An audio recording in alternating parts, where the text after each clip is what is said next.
एक गरीब मोची लोगों को हज के लिए जाता देखकर कहता, इंशाअल्लाह एक दिन ऐसा ज़रूर आएगा कि मैं भी हज पर जाऊंगा।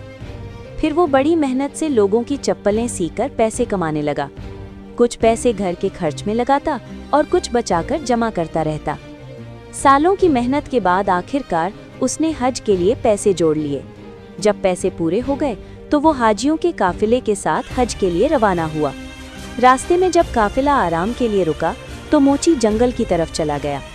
वहाँ उसने एक अजीब मंजर देखा। एक पर्दे वाली औरत मुर्दार जानवर का गोश्त काट कर ले जा रही थी। मोची को हैरानी हुई तो वो उसका पीछा करने लगा। वो औरत एक घर में गई और मोची चुपके से खिड़की से देखने लगा। जो उसने देखा वो देखकर उसकी आंखें खुली की खुली रह गईं। वो औरत उस मुर्दार गोश्त को पकाकर अपने बच्चों को खिलाना चाहती थी। मोची ने आवाज लगाई, ऐ माई, ये क्या कर रही हो? दरवाज़ा खोलो, मैं तुम्हें ऐसा नहीं करने दूंगा। औरत ने दरवाज़ा खोला और रोते हुए बोली, मैं एक सैयदजादी हूँ, लेकिन बहुत मजबूर हूँ। मेरे बच्चे भूख से मर रहे हैं, इसलिए मैं ये करने पर मजबूर हूँ। ये सुनकर मोची की आंखों में आंसू आ गए। उसने कहा, ये गोश्त फेंक दो, मैं तुम्हारे बच्चों के लिए खाना लेकर आता हूँ। फिर वो हज पर नहीं गया। उसने अपने हज के सारे पैसे से राशन और ज़रूरी सामान खरीदा और उस औरत को दे दिया।